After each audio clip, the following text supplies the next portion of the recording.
우리 주시는 말씀 함께 찾겠습니다. 히브리서 11장 20절 말씀입니다. 히브리서 11장 20절 말씀입니다.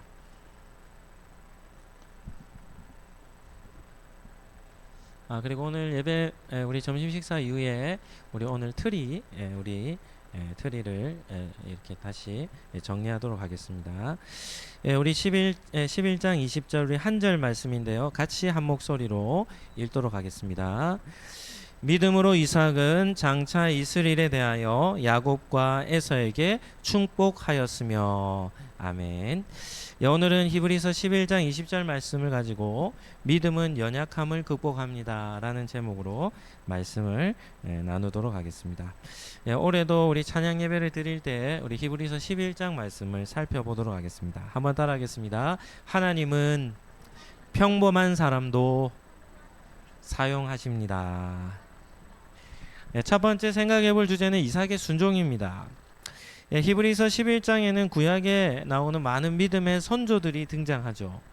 그 중에는 누구도 부인할 수 없을 정도로 그런 훌륭한 믿음을 가진 사람들도 있습니다.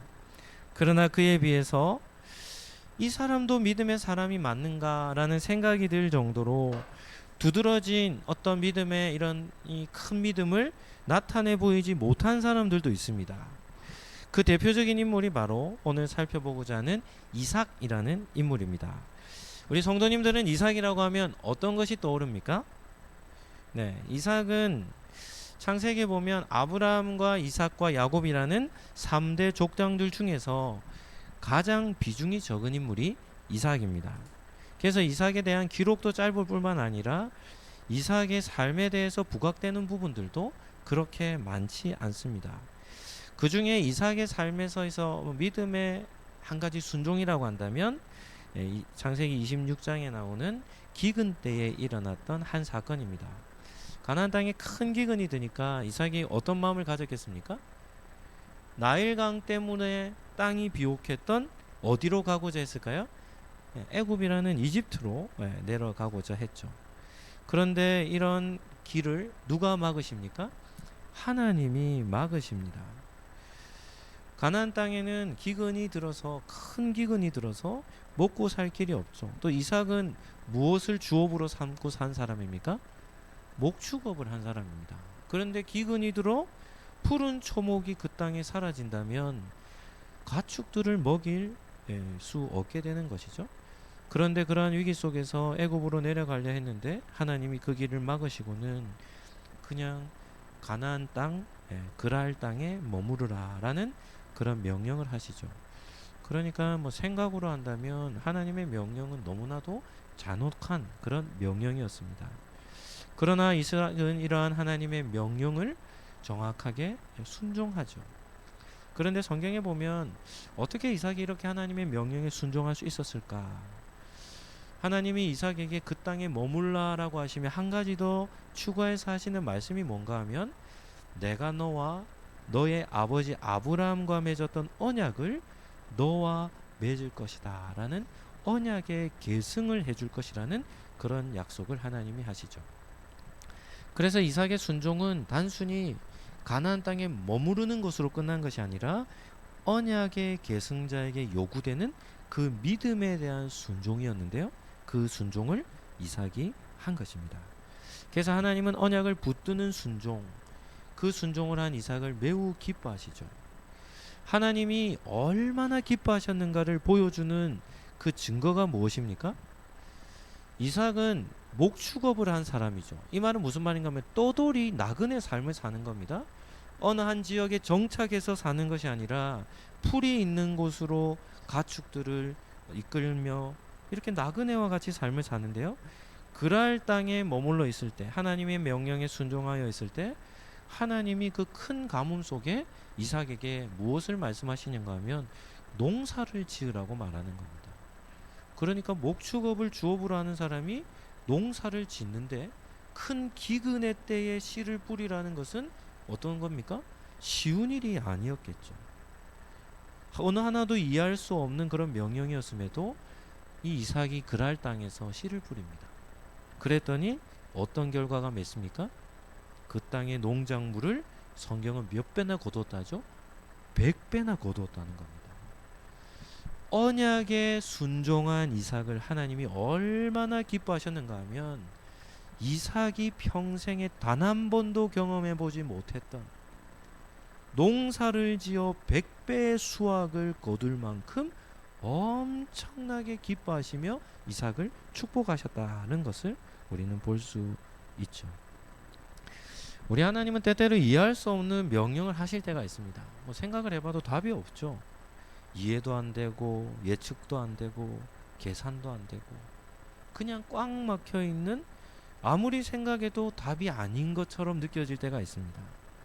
그러하기에 그러할 때는 무엇이 필요합니까? 믿음이 필요한 것이죠. 믿음이. 내 생각과 판단보다 하나님의 지혜가 크다는 사실을 믿고 하나님의 뜻에 우리는 어떻게 하냐면 순종하며 나아가는 것. 이것이 하나님이 우리에게 원하시는 삶입니다. 성경에는 하나님께서 막다른 길로 우리를 이끌어 가실 때가 있습니다. 길이 없습니다. 이스라엘 백성을 애굽에서 이끌어내시고는 홍해 앞에 세우시죠. 그러니까 길이 꽉 막혀 있어요. 그런데 그러한 위기 속에서도 하늘의 하나님을 바라보라 하시며 하나님은 믿음으로 눈을 떠 하나님을 바라볼 때 어떤 길을 내십니까? 누구도 예측하지 못했던 비밀한 길을 하나님은 내시는 겁니다. 누가 홍해를 갈라 마른 길 같이 건널 것을 누가 예측했겠습니까? 누가 기근의 때 땅이 말라 있을 그때에 누가 씨를 뿌려 그곳에서 100배의 수확을 할 것이라고 누가 상상을 했겠습니까? 이삭의 눈에 채선은 애굽으로 내려가는 것이었지만 하나님은 심한 기근 가운데서도 하나님은 그 땅에서 씨를 뿌리게 하시고 100배의 결실을 맺게 해주시는 것이죠. 그래서 성경은 늘 우리에게 말씀합니다. 하나님의 말씀에 믿음으로 순종하기만 하면 내 힘과 지혜로 얻을 수 없는 하나님만이 주실 수 있는 복을 주신다라는 것이 히브리서 11장에 우리 볼 수 있는, 우리에게 전해주시는 메시지가 되는 겁니다. 한번 따라 하시죠. 내 생각과 판단이 최선이 아닙니다. 그것이 전부가 아닙니다. 내 생각과 판단만을 믿고 사는 것은 어리석은 삶입니다. 우리는 미래에 대해서, 앞날에 대해서 조금도 예측할 수 있는 능력이 없기 때문이죠. 그래서 성도에게 최선은 무엇입니까? 하나님의 뜻에 순종하는 것이 최선이 되는 것이죠. 이것이 처음에 우리가 살펴본 이삭의 믿음입니다. 두 번째는 평범했던 이삭입니다. 오늘 본문의 배경은 어떠냐면 이삭이 두 아들에게 축복을 해주는 사건이 오늘 본문의 배경입니다. 이 사건은 우리가 잘 알다시피 긍정적인 평가를 받지 못하는 이삭의 모습을 우리는 보게 되죠. 이 마지막 나이가 많았을 때 이삭은 어떠했는가 하면 이삭은 영적인 분별력을 잃어버렸습니다. 이삭은 그의 아버지 아브라함과 그의 아들 야곱에 비해 상대적으로 조용하고 평범한 삶을 산 겁니다.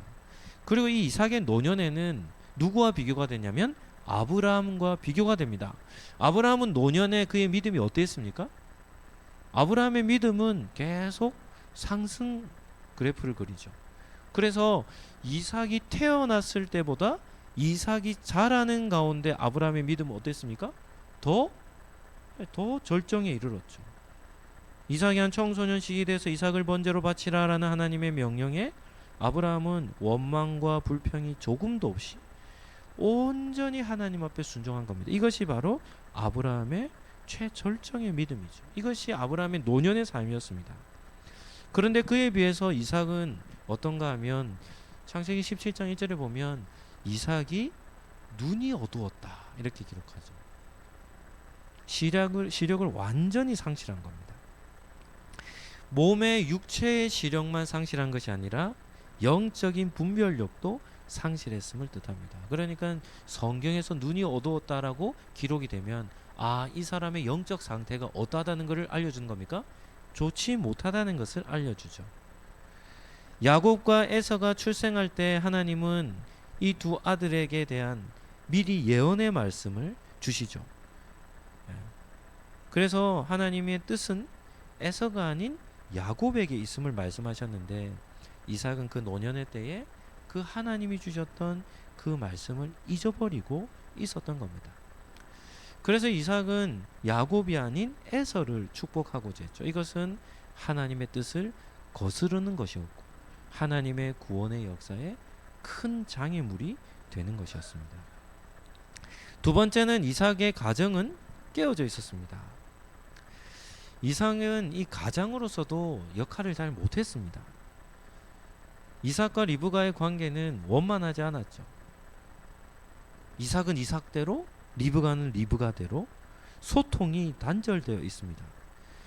한 가문에서 제일 중요한 일이 뭔가 하면 장자에게 축복하는 것인데 이 장자를 축복하는 이 중대한 사건에서도 이삭과 리브가는 뜻을 같이 합니까? 달리합니까? 뜻을 완전히 달리합니다. 부부관계에 소통이 전혀 없었던 것 같아요. 그래서 이삭은 누구에게 축복을 하려 합니까? 에서에게 축복하려 하고 리브가는 누구에게 축복하려 합니까? 야곱에게 축복하려 한 겁니다. 그리고 이삭의 가정은 자식에 대한 편애가 너무 심했습니다. 아버지는 에서에게만 관심이 있고 어머니는 야곱에게만 관심이 있는 것이죠. 각자 자기가 사랑하는 아들만을 위하고자 했던 것이 이삭의 가정입니다. 그러니까 부부관계도 서로 속고 속이는 이런 결과를 낳게 된 겁니다. 세 번째는 이삭은 자식을 바르게 가르치지 못했습니다. 이삭의 가정에서 가장 큰 문제는 장자 에서였거든요.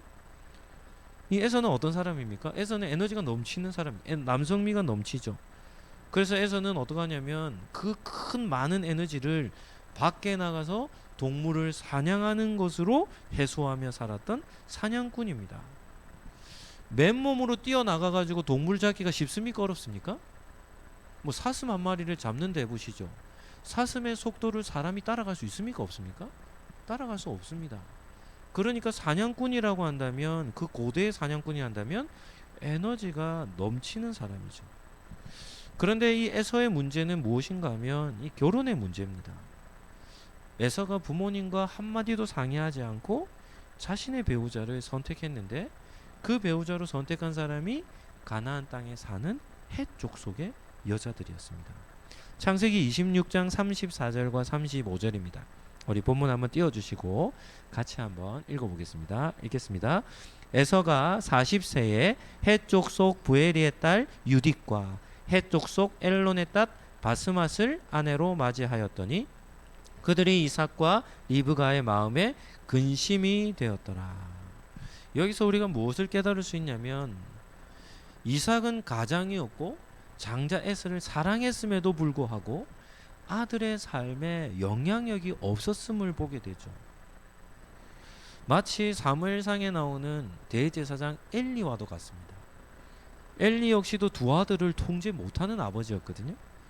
그런데 오늘 본문에도 창세기 26장에도 보면 에서가 제일 중요한 결혼하는 그 문제를 이삭이 전혀 영향력을 끼치지 못하는 것을 보게 됩니다.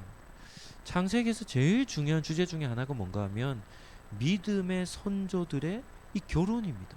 후손을 정하는 이 일이 창세기의 핵심 주제거든요.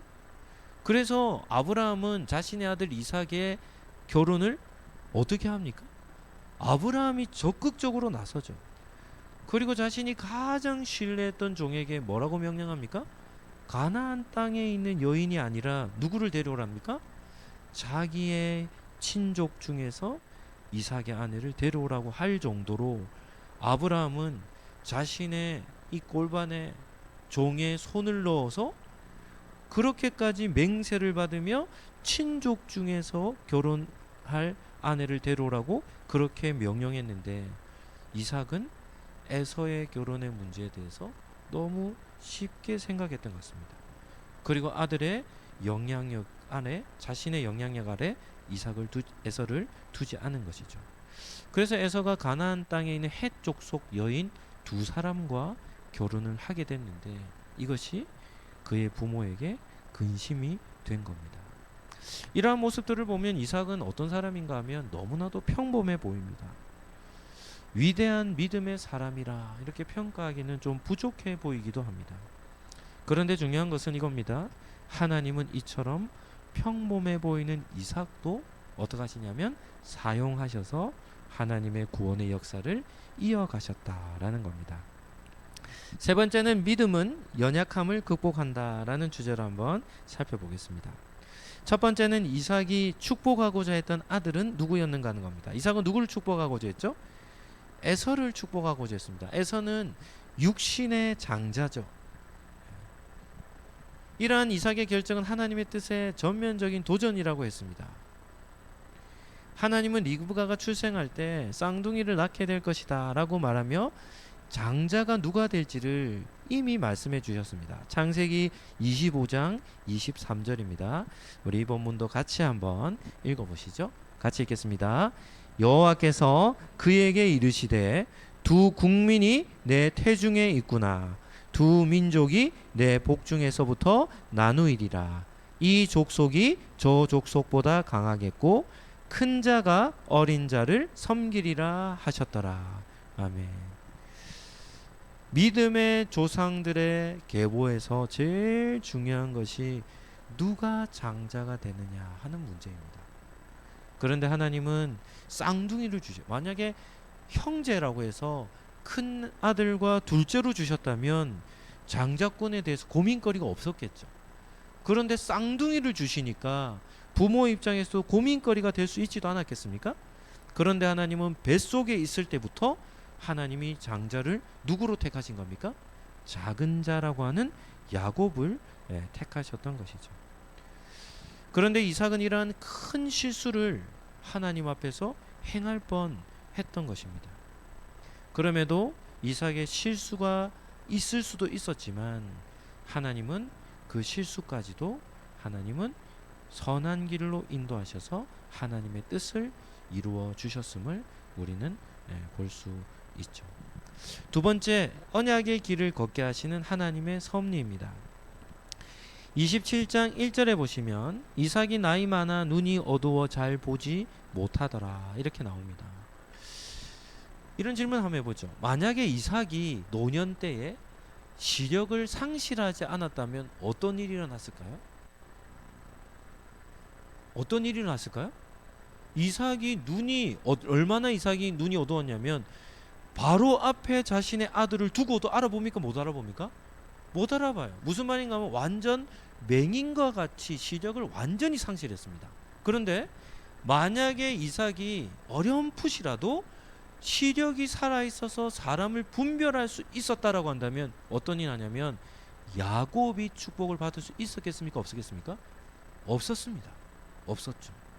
그러면 하나님의 뜻을 어떻게 합니까? 완전히 하나님의 뜻을 거스를 수 있었죠.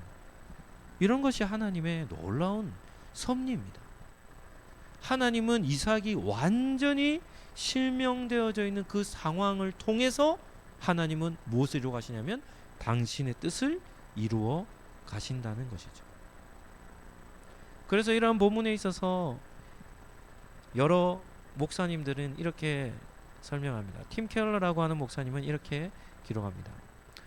인간의 사기극조차도 하나님의 구속의 목적을 이루기 위해 사용하시는 기이한 은혜입니다. 이렇게 기록하죠. 이삭의 시력조차도 하나님이 사용하셨다라는 거죠. 그러니까 이 시력을 완전히 상실한 것이 이삭에게서 저지를 수 있는 가장 큰 실수를 극복할 수 있는 방법이 된 것입니다. 하나님은 이삭의 이런 시력을 완전히 상실한 상황 속에서 강권적으로 역사하신 것이죠. 이삭의 계획을 꺾으시고 야곱에게 장자의 축복을 허락하시며 그의 입에서 언약의 복을 이 야곱에게 쏟아내신 겁니다. 이 이삭이 언제 깨닫게 됩니까? 에서가 돌아왔을 때입니다.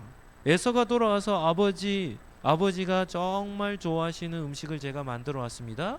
이걸 드시고 저에게 축복해 주십시오 라고 에서가 찾아왔을 그때에 이삭은 뭘 깨닫습니까? 아차 하는 겁니다.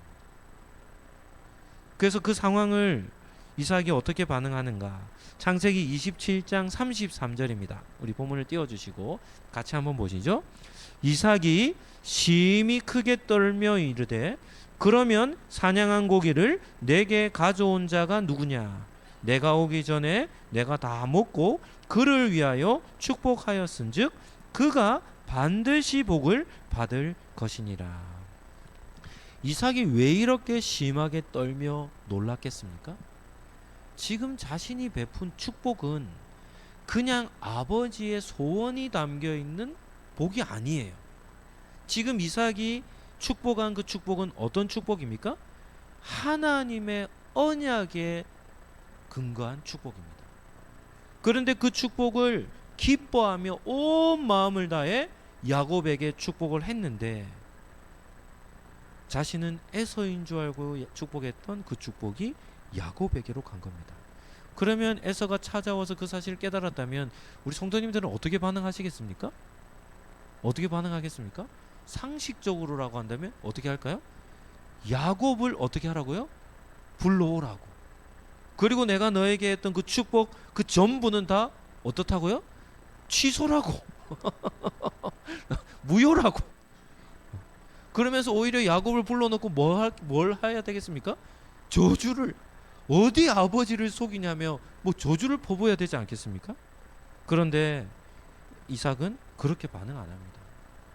자기가 했던 그 언약의 축복 받은 자가 반드시 그 복을 어떻게 한다고요?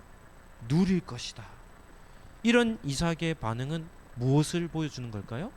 자신의 뜻과는 전혀 다른 결과가 결과가 맺어졌지만 그럼에도 불구하고 그 순간 하나님의 뜻을 깨닫지 않았을까? 그래서 이삭은 야곱이 언약의 계승자가 될 것이라는 것을 야곱은 선언한 겁니다. 이것이 바로 이삭이 하나님의 주권을 인정하는 장면이 되는 것이죠. 존 파이브 목사님은 이 본문을 이렇게 설명합니다. 이삭의 믿음은 자신의 뜻이 꺾였을 때 비로소 완성된 믿음이다. 자기의 뜻대로 했으면 어떻게 될까요? 언약을 거스르는 것인데요. 이삭의 믿음은 어떤 믿음인가 하면 자기가 계획하고 했던 뜻이 완전히 꺾이고 난 이후에 완성된 믿음이라고 이렇게 평가를 하는 것이죠. 우리의 삶에서 최악의 순간은 어떤 때입니까? 우리의 삶에서 최악의 순간은 하나님의 선하신 뜻을 우리가 거스르는 결정을 할 때입니다. 우리에게도 이런 일들이 얼마든지 일어날 수 있거든요. 내가 생각했던 대로는 최선인데 그런데 그런 최선의 결정이 하나님의 뜻과는 전혀 다를 때가 있습니다. 그러하기 때문에 우리는 이삭의 삶을 이끌어 가신 하나님을 보며 우리의 삶에도 그런 은혜를 우리가 사모해야 할 줄로 믿습니다. 우리의 연약함을 넘어서는 하나님의 다스리심, 우리의 연약함까지도 사용하시는 하나님의 섭리를 우리는 구해야 할 줄로 믿습니다. 이삭은 자신의 뜻이 꺾였음을 알았음에도 크게 노하지 않고 하나님의 뜻을 이루어 가심을 보며 하나님의 주권을 인정했던 것입니다. 말씀을 정리하도록 하죠. 이삭의 삶을 통해서 하나님이 오늘 우리에게 주시는 말씀은 무엇입니까? 한번 따라하겠습니다. 평범한 사람도 하나님은 사용하십니다. 이삭은 믿음의 관점에서 볼 때 그렇게 큰 매력이 있는 사람이 아니죠. 가장으로서도 남편으로서도 아버지로서도 그 역할은 너무나도 미미했고 하나님의 뜻을 분별할 수 있는 영적인 분별력까지도 상실한 사람이었음을 보게 됩니다. 그럼에도 하나님은 이삭을 귀히 여기시고 그를 사용하시죠. 그래서 이삭의 실수보다도 하나님의 주권과 섭리가 더 크다는 것을 말씀하고 있는 겁니다. 또한 하나님은 연약함이 많은 이삭을 믿음의 사람이라 인정하시고 어디에 기록해 놓았습니까? 믿음장이라고 불리는 히브리서 11장에 어떻게 이삭이라는 이름 앞에 뭐라고 기록하죠? 믿음으로 이삭은 이렇게 하며 그가 믿음의 사람이었다는 것을 하나님은 인정해 주고 있는 것입니다. 여기에 우리의 소망이 있습니다. 특별히 뛰어나지 않다 하더라도, 결정적인 실수를 저지른다 할지라도 하나님은 그렇게 평범한 사람도 믿음의 사람으로 여겨 주시는 것입니다. 성경은 어떤 책입니까? 성경은 완벽한 믿음의 사람들의 승리를 기록해 놓은 책이 아닙니다. 성경은 어떤 책입니까? 하나님의 신실하심을 기록해 놓은 책이 성경이죠. 두 번째는 믿음은 하나님의 주권을 인정하는 것입니다.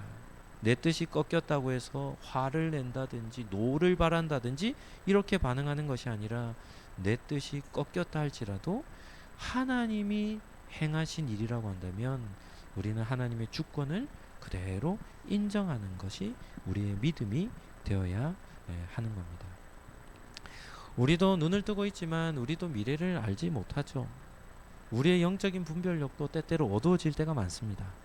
그렇다 할지라도 신실하신 하나님이 계시기에 우리의 무뎌진 영성, 우리의 신앙의 모습들, 그것을 넘어서는 하나님의 은혜가 저와 여러분에게 있는 줄 믿습니다.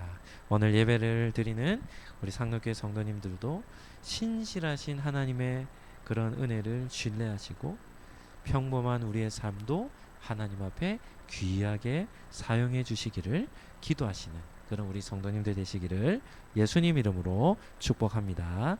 예수 그리스도의 은혜와 하나님의 사랑과 성령님의 교통하심이 하나님의 신실하심과 다스리심을 믿으며 살아가기로 다짐하는 우리 상록교회 모든 가족들 머리머리 위에 지금부터 영원토록 함께 있을지어다. 아멘.